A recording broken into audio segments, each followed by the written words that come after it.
Hello guys, big ബോസിന്റെ live അപ്ഡേറ്റിലേക്ക് എല്ലാവർക്കും സ്വാഗതം. ചാനൽ ആദ്യമായിട്ട് കാണുന്നവർ സബ്സ്ക്രൈബ് ചെയ്യണം, ലൈക്ക് ചെയ്യണം, ഷെയർ ചെയ്യണം. സബ്സ്ക്രൈബ് ചെയ്യുന്നവരും മറക്കരുത്. അപ്പൊ ബിഗ് ബോസിന്റെ ലൈവ് അപ്ഡേറ്റില് പാണിപ്പുര ടാസ്കിൽ സെക്കൻഡ് ടാസ്കാണ് നടന്നത്. ഫസ്റ്റ് ടാസ്ക് എനിക്ക് കാണാൻ പറ്റിയില്ല കേട്ടോ. പക്ഷെ അതില് അവരുടെ പോയിന്റ് നഷ്ടപ്പെട്ടിട്ടുണ്ട്. വീട്ടുകാരെ വേണോ അത് 750 പോയിന്റ് വേണോന്ന് അതിലെ നൂറയാ പോയത്. അവരോട് ചോദിച്ചപ്പോൾ അവർ വീട്ടുകാരെ കാണണമെന്ന് പറഞ്ഞു. അത് മൂന്ന് പേരെ കണ്ട് വീട്ടുകാരെ കാണണമെന്ന് പറഞ്ഞു. അപ്പൊ അതില് പിന്നെ ബിഗ് ബോസ് പറഞ്ഞ ട്വിസ്റ്റ് ചെയ്യിപ്പിച്ചത് വീക്കിലി ടാസ്ക് നടക്കുന്നത് 10 11ാമത്തെ ആഴ്ചയാണ്. അപ്പൊ അത് കാരണം അവർ ആ റോങ് ആയിട്ടുള്ള ഇതെടുത്ത കാരണം അവർക്ക് ആ പോയിന്റ് നഷ്ടപ്പെട്ടിട്ടുണ്ട്. പിന്നെ സെക്കൻഡ് ടാസ്ക് നടന്ന സെക്കൻഡ് ടാസ്കിൽ ഇവരെല്ലാവരും കൂടെ തെരഞ്ഞ് 3 പേരെ എടുക്കണം. 3 പേരെ എടുത്തിട്ട് ആ 3 പേര് ബിഗ് ബോസ് 3 കാർഡ് വെച്ചിട്ടുണ്ട്. ആ 3 കാർഡ് വെച്ചതിൽ ഇവർ കാണണം. ഇവരെന്താണ് ബിഗ് ബോസ് എഴുതി വെച്ചേക്കുന്നത് അത് അവർ ചെയ്യണം. അതാ ധൈര്യശാലികളായ 3 പേരെ തെരഞ്ഞെടുക്കാനാ പറയുന്നത്. ഇപ്പൊ ധൈര്യശാലികളായ 3 പേരെന്ന് പറഞ്ഞാൽ ഇവർ തെരഞ്ഞെടുത്ത അനീഷ്, ആര്യൻ, നമ്മുടെ ജിസേല് 3 പേർക്കും 10 വോട്ട് വെച്ചാണ് കിട്ടിയേക്കുന്നത്. അതിന് 3 പേരും എടുത്തു. അതിനകത്ത് ഇവർക്ക് കുറെ പേർക്കൊക്കെ പോകാൻ താല്പര്യമുണ്ട്. പക്ഷെ ഈ ആ ടാസ്കുകളിലെല്ലാം ജയിക്കുന്ന കാരണം ഇവര് കോമൺ ആയിട്ട് തെരഞ്ഞെടുത്തേക്കുന്ന എല്ലാവരും ഒട്ടുമിക്ക ആൾക്കാരും തന്നെ ഇവര് 3 പേര് ചെയ്യുള്ളൂ. ഇവര് ടാസ്ക് നന്നായിട്ട് കളിക്കും. വേറൊരു ഓപ്ഷനും ഇല്ല ഇവർക്ക്. ആര്യൻ അനീഷിന് പിന്നെ കുറെയൊക്കെ പുറകോട്ട് തള്ളും നോക്കാം. എന്നാലും കൂടുതൽ ആര്യൻ ജിസേൽ ഇത് തന്നെയാണ് പറഞ്ഞുകൊണ്ടിരിക്കുന്നത്. അങ്ങനെ ധൈര്യശാലികളായി എന്തും ചെയ്യാൻ റെഡി ആയിരിക്കണമെന്ന് ബിഗ് ബോസ് പറഞ്ഞിട്ടുണ്ടായിരുന്നു കേട്ടോ. അങ്ങനെ ഇവരെന്തും ചെയ്യാം. അപ്പൊ ആര്യൻ ഭയങ്കര വാചകോടി, ദൈവമേ ആര്യന്റെ വാചകോടി കേൾക്കണം. ആര്യന് പോകണമെന്നുണ്ട്. അപ്പൊ ആര്യനെ തെരഞ്ഞെടുക്കാൻ ആര്യൻ പറഞ്ഞത് പോകുമ്പം ജയിക്കും എന്ന് ഉറപ്പുള്ള ആര് പോകണം, ഇല്ലാത്തവരെ ഞാൻ നോക്കും, ഇല്ല എന്നെ എല്ലാവരും കൂടെ എന്നെ വന്നിതാക്കിക്കോ എന്നൊക്കെ പറയുന്നോണ്ടായിരുന്നു. ആര്യൻ ഭയങ്കര സംസാരമായിരുന്നു അവിടെ കിടന്നുകൊണ്ട്. ഭയങ്കര ഓവർ കോൺഫിഡൻസും മറ്റുള്ളവരാരും പോയാൽ അത്ര ശരിയാവൂല, ഞാൻ മാത്രം പോയാലേ എല്ലാം ചെയ്യുള്ളൂ എന്നുള്ള ഭയങ്കര ഓവർ കോൺഫിഡൻസ് ആയിരുന്നു ആര്യൻ ശരിക്കും പെട്ടുപോയൊരു ടാസ്ക് ആയിരുന്നു. ആര്യനെ പൊട്ടിക്കാനുള്ളൊരു ടാസ്ക് ആയിരുന്നു നടന്നത്. ആര്യൻ പൊട്ടവും മാത്രമല്ല അവരുടെ ഗ്രൂപ്പിസം മൊത്തം പൊട്ടവും കൂടെ ചെയ്തിട്ടുണ്ട്. അങ്ങനെ ആക്ടിവിറ്റി ഏരിയ ചെന്നു. 3 കാർഡ് നിരത്തി വെച്ചിട്ടുണ്ട്. ഫസ്റ്റ് കാർഡില് അനീഷ്, സെക്കൻഡ് കാർഡില് ആര്യൻ, തേർഡ് കാർഡില് നമ്മുടെ ജിസയിൽ നിന്നും. ഫസ്റ്റ് കാർഡില് ഈ സീസൺ കഴിയുന്നിടം വരെ ബിഗ് ബോസിനകത്ത് സംസാരിക്കാൻ പറ്റില്ല, മിണ്ടാണ്ടിരിക്കണം. ഈ സീസൺ കംപ്ലീറ്റ് ആവുന്നിടം വരെ അത് ചെയ്തു. അപ്പം ആ സമയം തൊട്ട് അനീഷ് അത് വായിച്ചു. 7ന്റെ പണിയാണിത്, ഈ സീസൺ കഴിയുന്നിടം വരെ മിണ്ടാതിരിക്കാം. അപ്പൊ തൊട്ട് അനീഷ് ഇങ്ങനെയാ, മിണ്ടൂലടാ, എന്നെ കൊന്നാലും ഞാൻ മിണ്ടൂല, തുറക്കൂലടാ എന്ന് പറയുന്ന പോലെ മിണ്ടൂല. എന്ത് ചെയ്താലും അനീഷ് മിണ്ടില്ല. ആര്യന് കിട്ടിയത് ആര്യന്റെ ഫ്രണ്ടിൽ ജ്യൂസ് വെച്ചിട്ടുണ്ട്, ആ ജ്യൂസ് കുടിക്കുക എന്നുള്ള ആര്യന് കിട്ടിയത്. ജിസേലിന് കിട്ടിയത് തല മുണ്ടാനം ചെയ്യുക. അപ്പൊ ഇവർക്ക് 3 പേർക്കും ഈ 3 ടാസ്ക് കിട്ടിയതിൽ അങ്ങോട്ടും ഇങ്ങോട്ടും ഷഫിൾ ചെയ്തിട്ട് ഇത് ചെയ്യാം. ഒരാള് കിട്ടിയത് തന്നെ ചെയ്യണമെന്നില്ല, മാറ്റി മാറ്റി എടുത്തിട്ട് ചെയ്യാം. എന്റെ പൊന്നെ, അതൊരു കഥയാ പറഞ്ഞ. ഈ ആര്യൻ ജിസേലിന് മുട്ടയടിക്കണ്ട. ആര്യനും ജിസേലോടെ അനീഷ് മിണ്ടില്ല കേട്ടോ. അനീഷ് ജന്മം ചെയ്താൽ മിണ്ടില്ല. അനീഷ് ഇതും പിടിച്ചോണ്ട് ഈ നിപ്പല്ലാണ്ട് കമാന്നൊരക്ഷരം ആ ടാസ്ക് തീർന്ന ലിവിംഗ് റൂമിൽ വന്ന് ഡിസ്കസും കഴിഞ്ഞിട്ടാണ് അനീഷ് മിണ്ടിയത്. എന്നിട്ട് അനീഷ് പറഞ്ഞോണ്ടിരിക്കുന്നത് ഞാനാണ് ഏറ്റവും പെർഫെക്റ്റ് ആയിട്ട് കളിച്ചതെന്ന്. അനീഷിനോട് ചോദിച്ചിട്ട് മിണ്ടില്ല. അപ്പൊ ബിഗ് ബോസ് പറയുന്നുണ്ട്, അനീഷ് ചർച്ച ചെയ്യണം, മിണ്ടനീഷ്. അപ്പൊ ആര്യന് മലയാളം വായിക്കാൻ അറിയത്തില്ല, ആര്യനും ജിസേലിനും മലയാളം വായിക്കാൻ അറിയത്തില്ല. അപ്പം ബിഗ് ബോസ് തന്നെ പറയാം, അനീഷ് അവർക്ക് വായിച്ചു കൊടുക്കും. ഈ നിപ്പ അനീഷ്, ഈ ഒറ്റ നിപ്പ അനീഷിനുള്ളൂ. 2-3 പ്രാവശ്യം ബിഗ് ബോസ് പറഞ്ഞു അനീഷ് ഇവർക്ക് ടാസ്ക് വായിച്ചു കൊടുക്കും അനീഷ് എന്ന് പറഞ്ഞു. അനീഷ് പിടിച്ചോണ്ട് നിപ്പല്ലാണ്ട് ഒരു റെസ്പോണ്ടും ഒന്നുമില്ല.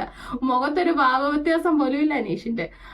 അത് ഞാൻ ബിഗ് ബോസ് അവരെ ബാക്കിയുള്ള വീട്ടുകാരെ വിളിച്ചു പറഞ്ഞു ആരേലും ചെന്ന് അവരെ സഹായിക്കാൻ. അങ്ങനെ അപ്പാനി ഓടിച്ചെന്ന് ഇവർക്ക് ടാസ്ക് വായിച്ചു കൊടുത്തില്ല, ഇങ്ങനെ പറഞ്ഞു. എന്നിട്ട് തന്നെ അപ്പാനി തിരിച്ചു പോയി. അപ്പം ആരും പറഞ്ഞു ഞാൻ മുടി വെട്ടാന്നൊക്കെ പറഞ്ഞു. പിന്നെ ആരും ഞാൻ മുടി വെട്ടൂല, റിലീജിയൻ കാർഡൊക്കെ എടുത്ത് ആരും പ്രയോഗിക്കുന്നുണ്ട്. ഞാൻ മുടി വെട്ടൂല, ഞാൻ എന്തിനാ 1000 പോയിന്റിന് മുടി വെട്ടുന്ന. അപ്പൊ ഇവരെന്ത് ടാസ്കും ചെയ്തോളാന്ന് പറഞ്ഞുകൊണ്ട് ഇവരകത്ത് പോയത്. അപ്പൊ അത്ര ധൈര്യമായിട്ട് ആരിന്റെ സംസാരം കേട്ട എന്റെ പൊന്നെ ഒന്നുമില്ല. ഈ ഫിസിക്കൽ ആയിട്ടുള്ള ഗെയിം കളിക്കാനല്ലാണ്ട് ചിന്തിക്കാനുള്ള ഒരു ബോധം ആ ചെറുക്കനില്ല. ആര് ടാസ്ക് തിന്നു ടാസ്ക് പോയി, അവർക്ക് 1000 പോയിന്റ് പോയി. ഇത് ചെയ്യില്ല, ജിസേൽ ചെയ്യരുത്. അനീഷിനോട് ചോദിക്കും, അനീഷ് അപ്പൊ ബിഗ് ബോസ് അനീഷിനോട് പറയുന്നുണ്ട്, അനീഷ് സംസാരിക്കൂ, അനീഷ് സംസാരിക്കൂ, ഇത് സംസാരിക്കാനുള്ള സമയമാണ്, സംസാരിക്കാൻ അനീഷ് എന്ന് പറയാം. അനീഷ് ഇത് മാത്രമേ ഉള്ളൂ അനീഷ്, വേറെ ഒന്നുമില്ല അനീഷിന്. എന്നിട്ട് ഇവർ തമ്മിൽ അത് ഞാൻ ആരും പറഞ്ഞു, ഞാൻ മുടി വെട്ടാം, നീ മുടി വെട്ടണ്ട. അപ്പം അതിൻ്റെ ഇടയ്ക്ക് നമ്മുടെ ജിസേൽ പറഞ്ഞു, വിധവകളാവുന്ന സ്ത്രീകളാണ് മുടി വെട്ടേണ്ടത്, ഞങ്ങളുടെയൊക്കെ അവിടെ അങ്ങനെയാ, എന്നെ ബംഗാളികളോ പഞ്ചാബികളോ അങ്ങനെ എന്തോ അവരുടെ ഇത് അങ്ങനെയാ, ഞാൻ മുടി വെട്ടൂല എന്നൊക്കെ പറഞ്ഞു. ജിസേൽ മുടി വെട്ടണ്ട, പക്ഷെ ആരിന് മുടി വെട്ടാം? ആരിന് അത്രയ്ക്ക് കോൺഫിഡൻ്റ് ആയിട്ട് ഞാൻ എല്ലാം ചെയ്യുമെന്ന് പറഞ്ഞുകൊണ്ട് ആരിൻ്റെ സംസാരം കേട്ടാൽ ആ രീതിയിൽ ആരും ചെന്നത്. ആര്യനെ ശരിക്കും പുറത്ത് ചാടിച്ചു ബിഗ് ബോസ്. ആര്യ എന്നിട്ട് ചെയ്തില്ല. ആര്യന് കുറെ പറഞ്ഞു, അത് കഴിഞ്ഞ് അനീഷ് വെട്ടട്ടെ എന്നാണ്. ജിസേലിന് ആരും വെട്ടണ്ട, അനീഷ് വെട്ടിയാൽ മതി. ഹ്യൂമാനിറ്റി, അവന് ഹ്യൂമാനിറ്റി ഇല്ലെന്ന് പറഞ്ഞത്.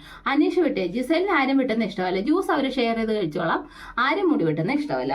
അതും പറഞ്ഞുകൊണ്ട് ഇത് വെട്ടിക്കഴിഞ്ഞാൽ 1000 പോയിന്റിനുവേണ്ടി ഞാൻ എന്തിനാ മുടി വെട്ടുന്നത്? എനിക്കതിന് മുടി വെട്ടേണ്ട കാര്യമില്ല. ഒരു കിലോ ചിക്കനോ അല്ലെ മട്ടനോ കുറച്ച് ഡ്രസ്സേ കിട്ടുള്ളൂ, അതിനുവേണ്ടി ഞാൻ എന്തിനാ മുടി വെട്ടുന്നത്? പക്ഷെ ആരും മുടി വെട്ടുമായിരുന്നെങ്കിൽ ആര്യനായിരുന്നു ഹീറോ. ആര്യൻ ഹീറോ ആയിരുന്നു. അനീഷ് ആ സീസൺ കഴിയുന്നിടം വരെ അനീഷ് മിണ്ടാണ്ടിരുന്നതിന്. പക്ഷെ അന്ന് അനീഷിനും വെട്ടായിരുന്നു, ആരും വെട്ടുന്നില്ല എന്നൊക്കെ പറഞ്ഞപ്പോൾ അനീഷിന് വെട്ടും. അനീഷ് ഗെയിം ചേഞ്ചർ ആയേനെ. കാരണം ആര്യൻ അത്രയും കോൺഫിഡൻ്റ് ആയി. ആര്യൻ്റെ സംസാരം എന്ന് പറഞ്ഞാൽ നമുക്ക് ഭയങ്കര സംസാരമാണ് കൊച്ച്. അതിൽ അനീഷ് കയറുവാണ്. അനീഷ് ഹീറോ ആയിരുന്നു, അനീഷിൻ്റെ ഹീറോ പട്ടമായിരുന്നത്. പക്ഷെ അനീഷും കളഞ്ഞു, ആര്യനും കളഞ്ഞു. ലാസ്റ്റ് ബിഗ് ബോസ് വീട്ടുകാരോടെല്ലാം അകത്ത് കയറി വരാൻ പറഞ്ഞു.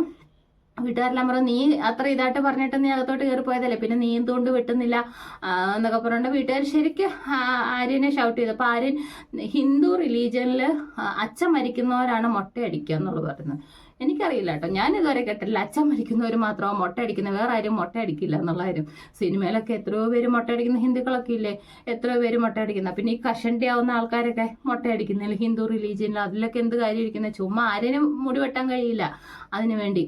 ഹിന്ദി ബിഗ് ബോസിൽ ഈ തലയൊക്കെ മൊട്ടയടിച്ച സംഭവമൊക്കെ ഉണ്ട്, അത് ഞാൻ കേട്ടിട്ടുണ്ട്. ഇങ്ങനെ പിരികോ ഒക്കെ ഇങ്ങനെ വടിച്ചു കളഞ്ഞ് പെൺപിള്ളേർ പിരികൊക്കെ വടിച്ചു കളഞ്ഞിട്ടുണ്ട്. പിന്നെ ഞാൻ കഴിഞ്ഞ പ്രാവശ്യം തമിഴ് ബിഗ് ബോസിനകത്ത് ഇതുപോലെ ടാസ്ക് വന്നതിനകത്ത് ഒരു പെണ്ണിന് ടാസ്ക് വന്ന മുടി ഇവർക്ക് ഷെയർ ചെയ്യാം, മുടി കളർ അടിക്കുക എന്നുള്ള രീതിയിൽ.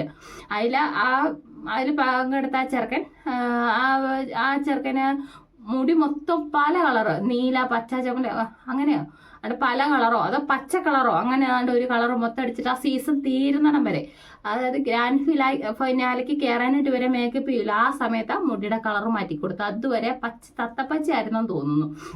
അങ്ങനത്തെ ഒരു കളർ, അതിൻ്റെ പേര് ഞാൻ മറന്നുപോയി. അങ്ങനത്തെ ഒരു കളറോ അതോ 2-3 കളർ മിക്സ് ചെയ്തിട്ടാണോന്ന് ഓർക്കുന്നില്ല. അങ്ങനെ ഒരു മെനകെട്ട കളറാക്കി. എന്നിട്ട് ലാസ്റ്റ് ആയ മുടിയുടെ കളറൊക്കെ പോയി, ആ പച്ച കളറായിരുന്നു കേട്ടോ, പച്ച അത് പോയി. എന്നിട്ട് ഒരുമാതിരി വേറൊരു കളറാവുകയൊക്കെ ചെയ്തു മുടിക്ക്. അങ്ങനെ ലാസ്റ്റ് ഫിനാലെ വരെ അത് ആ മുടിയുടെ ആ വൃത്തികെട്ട കളറും കൊണ്ടാണ് നടന്നത്. പക്ഷെ അവർ ഗെയിമിൽ ജയിക്കുകയൊക്കെ ചെയ്തു. പക്ഷെ ആര്യനോ അനീഷിനോ അത് ചെയ്യായിരുന്നു, അവർക്കത് ചെയ്യേണ്ട കാര്യം ഉണ്ടായിരുന്നില്ല, അവരത് ചെയ്തില്ല. അപ്പോൾ അഭിലാഷ് പറയുന്നുണ്ട്, കുറച്ച് ദിവസമായിട്ട് ഉറങ്ങിക്കിടന്ന അഭിലാഷ് പതിയെ എണീറ്റ് വന്നിട്ടുണ്ട്. അപ്പോൾ അഭിലാഷ് പറഞ്ഞു, ഇത് എന്ത് ഗെയിം വന്നാലും ആരും ജിസേൽ അനീഷ് ബാക്കിയുള്ളവരും ഇപ്പോൾ ഉണ്ടെന്ന് മനസ്സിലായില്ലേ. വന്ന വീട്ടുകാർക്ക് മുടിവെട്ടാൻ സമ്മതമാ. ബിഗ് ബോസിനോട് അപ്പാനി പറയുന്നുണ്ട്, അഭിലാഷ് പറയുന്നുണ്ട്, അക്ബർ പറയുന്നുണ്ട്, ബിഗ് ബോസെ സ്വാപ്പ് ചെയ്യാനായിട്ട് ഇതുണ്ടെങ്കിൽ ഞങ്ങൾ മുടി വെട്ടിക്കോളാന്ന്. അപ്പാനി ആര്യനോട് ചെന്ന് പറയുന്നത്, എടാ നീ മുടി വെട്ടി നീയാണ് ഹീറോ എന്ന് അക്ബർ ആര്യനോട് അപ്പാനി പറയുന്നുണ്ട്. ആരും മുടി വെട്ടൂല. കുറെ പേര് പറഞ്ഞു മുടി, ലാസ്റ്റ് ആര്യൻ്റെ ഈ സംസാരം കേട്ടിട്ട് കുറെ പേര് പറഞ്ഞു, 8 പേരെങ്ങാണ്ട് പറഞ്ഞു മുടി വെട്ടണ്ടാന്ന്, നീ മുടി വെട്ടിയിട്ടുള്ള 1000 പോയിന്റ് ഞങ്ങൾക്ക് വേണ്ടാന്ന് പറഞ്ഞു. കാരണം അത്രയ്ക്ക് കിടന്ന് ആര്യൻ കണ്ടമാനം ഓവറായിട്ട് കിടന്ന് സംസാരിക്കുക. കുറച്ച് സംസാരം കുറയ്ക്കുന്നതായിരിക്കും ആര്യന് നല്ലത് കേട്ടോ. നമുക്ക് വെറുത്തു പോകുന്ന സംസാരം, എന്തായാലും ചെയ്തിട്ട് സംസാരിക്കുവാണെങ്കിൽ കാര്യമുണ്ട്. പക്ഷെ ഒന്നും ചെയ്യുന്നില്ല, ഒരു കാര്യം ചെയ്യുന്നില്ല, വർത്താനം മാത്രമേ ഉള്ളൂ പറയുന്നത്. ഇനി ഈ ഈ സംഭവം ചെയ്യുമായിരുന്നേ ആര്യനും നല്ല കാര്യമായിരുന്നു. പക്ഷെ ആര്യനും ചെയ്തില്ല. അപ്പാന് പറഞ്ഞു അപ്പാന് മുടി വെട്ടാൻ റെഡി. എന്നിട്ട് അപ്പാന് ചോദിച്ചേടാ നീ സിനിമയിലാണേ വെട്ടൂല, സിനിമയിലാണേ ഞാൻ വെട്ടൂല. അത് കഴിഞ്ഞ് ഇതെല്ലാം കഴിഞ്ഞ് കഴിഞ്ഞപ്പം ആര്യം പറഞ്ഞ സിനിമയിലെ കാര്യം ചിലപ്പോൾ വേറെ ആയിരിക്കുന്നു. സിനിമയിൽ അവസരം വന്നാൽ വെട്ടാണ്ടിരിക്കുമോ? സിനിമയിലാണേ ഇവർ വെട്ടും. പിന്നെ ജിസേല് വെട്ടണ്ട, ജിസേലിന് വെട്ടാൻ പറ്റുമെന്ന് പറഞ്ഞു. പെൺപിള്ളേരെ മുടി വെട്ടണ്ട. പക്ഷെ അനീഷിനും ആര്യനും വെട്ടായിരുന്നു. അപ്പോൾ ഇന്നാൾ വന്ന ഒരു ടാസ്ക് അനീഷിന്റെ പിടിവാശി കാരണമാണ് 1000 പോയിന്റ് പോയത്. ഇത് ഇപ്പൊ അനീഷ് ഒന്ന് വാ തുറന്നിരുന്ന് സംസാരിച്ചിരുന്നെങ്കിൽ അതിൽ പിന്നെ ബിഗ് ബോസ് വരെ പറഞ്ഞിട്ട് അനീഷ് വാ തുറക്കുന്നില്ല. അതെന്തുവാ? അതൊക്കെ ലാലേട്ടൻ ചോദിക്കണം. അതെന്താ ബിഗ് ബോസ് വരുമ്പോൾ സംസാരിക്കാൻ അനീഷ് എന്നിട്ട് അനീഷ് ഒരു ചിരിക്കാൻ പോലും വായിലൊന്ന് ഉമ്മിനിരക്കാൻ പോലും ചുണ്ടം നനങ്ങുന്നില്ല. ആ മാതിരിയായിരുന്നു അനീഷ് നിന്നിരുന്നത്. ഒറ്റ നിപ്പ്, ഒരേ നിപ്പ് മാത്രം, അത്ര ഉണ്ടായിരുന്നുള്ളൂ. അങ്ങനെ ടാസ്ക് കുളവായി. ആ ടാസ്കിൽ അവർ തോറ്റുപോയി. അവർക്ക് 1000 പോയിന്റും പോയി. എന്നിട്ട് അക്ബറിനൊക്കെ ശരിക്ക് ഈ ചർച്ചയെല്ലാം കഴിഞ്ഞ് കഴിഞ്ഞപ്പോൾ അനീഷ പറയുക ഞാൻ ചെയ്തതായിരുന്നു ശരി. അപ്പോഴാണ് അനീഷ വാ തുറക്കുന്നത്, ഞാൻ ചെയ്തായിരുന്നു ശരി. ബിഗ് ബോസ് ഇപ്പോൾ മുതൽ മിണ്ടരുതെന്നാണ് പറഞ്ഞേക്കുന്നതെന്ന്. ഇനി ബിഗ് ബോസിന്റെ ടാസ്ക് എങ്ങനെയാണെന്ന് അറിയില്ല, പക്ഷെ ഇപ്പോൾ മുതൽ മിണ്ടരുതെന്നാണ് പറഞ്ഞേക്കുന്നതെന്ന് പറഞ്ഞു. ഞാൻ മാത്രം ചെയ്താണ് ശരി. അപ്പം അപ്പാനിക്കും അക്ബറിനും ഷാനവാസിനും എല്ലാത്തിനും മരക്കഴുതേ നിന്നോട് ഇത്രയും നേരം മിണ്ടെന്ന് പറഞ്ഞു. ഇപ്പോഴാണോ നീ മിണ്ടുന്നത്? നിന്റെ വായൊന്ന് തുറക്കാൻ നോക്കിയിരിക്കോടാന്ന് പറഞ്ഞു. ശരിക്കും അക്ബറിന്റെ കയ്യിൽ നിന്നൊക്കെ പോയ അക്ബർ എന്താ സംഭവം എടുത്ത് എറിയുകയൊക്കെ ചെയ്തു. പക്ഷെ മേത്ത് കൊണ്ടില്ല കേട്ടോ. എന്തെടുത്ത് എറിയുകയൊക്കെ ചെയ്തു. കുറെ തെറിയോ എന്താണ്ടൊക്കെ പറയുന്നുണ്ടായിരുന്നു. മരക്കഴുത എടാ നട്ടലില്ലാത്തവനെ എന്നൊക്കെ വിളിക്കുന്നുണ്ടായിരുന്നു. അപ്പോഴും ബിഗ് ബോസ് പറഞ്ഞിട്ട് പോലും നിനക്ക് മിണ്ടാൻ പറ്റത്തില്ല. അനീഷ് പറയുന്നത് ഇപ്പോൾ മുതൽ സംസാരിക്കരുതെന്നാ പറഞ്ഞേക്കുന്നത്. അപ്പൊ ആര്യൻ ഓൾറെഡി സംസാരിച്ചു. ഇത് സ്വാപ്പ് ചെയ്ത് കഴിഞ്ഞാൽ ഇത് പോകുന്നാ പറഞ്ഞത്. പക്ഷെ അതങ്ങനെയല്ലായിരുന്നു. അങ്ങനെയായിരുന്നെങ്കിൽ ഇപ്പം ഇതിൽ ജയിക്കില്ലായിരുന്നു. പക്ഷെ എന്തായാലും പരിപാടി തോറ്റു. 1000 പോയിന്റും പോയി. ഇനിയിപ്പോൾ അവരുടെ ലാകപ്പാടെയുള്ളത് 250 പോയിന്റാണ്. ഇനി അതിനു വേണ്ടി അവർ കളിക്കുന്നത്. എന്തായാലും ശരിക്കും എല്ലാവരും തന്നെ ഫയർ ചെയ്യുന്നുണ്ട്. ഇനിയിപ്പോൾ സരികയൊക്കെ എവിടെ നിന്ന് പറയുന്നുണ്ട് നമുക്ക് പലർക്കും പോകാൻ താല്പര്യമുണ്ട്. പലരും ആര്യനെയും ജിസേലിനെയും മാത്രമാണ് ചൂസ് ചെയ്യുന്നത്. ഇനി നമ്മളും കുറെ പേര് മുന്നോട്ട് വന്ന് കളിക്കും. ഇവർക്ക് മാത്രമല്ലല്ലോ കളിക്കാൻ പറ്റുന്നൊക്കെ പറയുന്നുണ്ട്. ഏത് ഗെയിം വന്നാലും ഇവരെ ആദ്യം പറയും. ഇനിയിപ്പോൾ ഇവരെ മാറ്റിയിട്ട് എല്ലാ ഗെയിമും എല്ലാവർക്കും ചെയ്യാൻ പറ്റത്തില്ല. ആ ഒരു ഇത് ബിഗ് ബോസ് പൊട്ടിച്ച് കളഞ്ഞിട്ടുണ്ട്. ആര്യനും ജിസേലിനും മാത്രമല്ല ബാക്കിയുള്ളവർ മുന്നോട്ട് വരണം. അത് അഭിലാഷം പറഞ്ഞിട്ടുണ്ട്. ഇവർക്ക് മാത്രമല്ല നമുക്കും കളിക്കാമെന്ന്. അത്ര കോൺഫിഡൻസോടുകൂടി പറഞ്ഞ് ഇവൻ ചെയ്യണമായിരുന്നു എന്ന് പറഞ്ഞിട്ടുണ്ട്. ആര്യന് സംസാരം സഹിക്കാൻ പറ്റൂല കേട്ടോ. അങ്ങനെ സംഭവം ടാസ്ക് തീർന്നു. ഇനിയിപ്പം 5 ടാസ്ക് ഉണ്ടെന്നാണ് പറഞ്ഞത്. ഇപ്പം 4 കഴിഞ്ഞ് ഇനി ഒരെണ്ണം കൂടെ കാണുമായിരിക്കും. 4 3 കഴിഞ്ഞിട്ട് ഒരെണ്ണം കൂടെ കാണുമായിരിക്കും. എന്നിൽ ചിലപ്പോൾ നാളെ ആയിരിക്കും കാണുന്നത്. അങ്ങനെ 1000 പോയിന്റും പോയി, 750 പോയിന്റും പോയി. പണിപ്പുരയ്ക്ക് ഇറങ്ങി 250 പോയിന്റും ഉണ്ട്. അവരും ഉണ്ട്. എന്തൊക്കെ ആവുമെന്ന് അറിയത്തില്ല. ബിഗ് ബോസിന്റെ ഇത്രയും നാളെ ഞാൻ സീസൺ 1 തൊട്ട് 7 വരെ കാണുന്ന ഈ 7 സീസണിൽ ആദ്യമായിട്ട് ഇങ്ങനത്തെ ഒരു ടാസ്ക് കിട്ടുന്നത് കേട്ടോ. സിമ്പിളായിട്ട് ചെയ്യുന്ന കാര്യമുള്ളൂ. 1 മാസം കൊണ്ട് മുടി വളരൂലേ? ഒരു ടാസ്ക് അല്ലേ കൊടുത്തേക്കുന്നേ. ഇത് ഒരു സ്പോർട്സ്മാൻ സ്പിരിറ്റോടുകൂടി ഇതൊക്കെ ചെയ്യണ്ടേ? ഒന്നും ചെയ്തില്ല. ടാസ്ക് കുളവാക്കി കളഞ്ഞിട്ടുണ്ട്. അപ്പം അങ്ങനെ ആ ടാസ്ക് ഗുദാഹവ. അപ്പോൾ നമ്മൾ അടുത്ത വീഡിയോ ആയിട്ട് വരാം. ചാനൽ ആദ്യമായിട്ട് സബ്സ്ക്രൈബ് ചെയ്യണം, ലൈക്ക് ചെയ്യണം, ഷെയർ ചെയ്യണം. സബ്സ്ക്രൈബ് ചെയ്യുന്ന ആരും മറക്കരുത്. എല്ലാവരും സബ്സ്ക്രൈബ് ചെയ്യണം. Okay, by.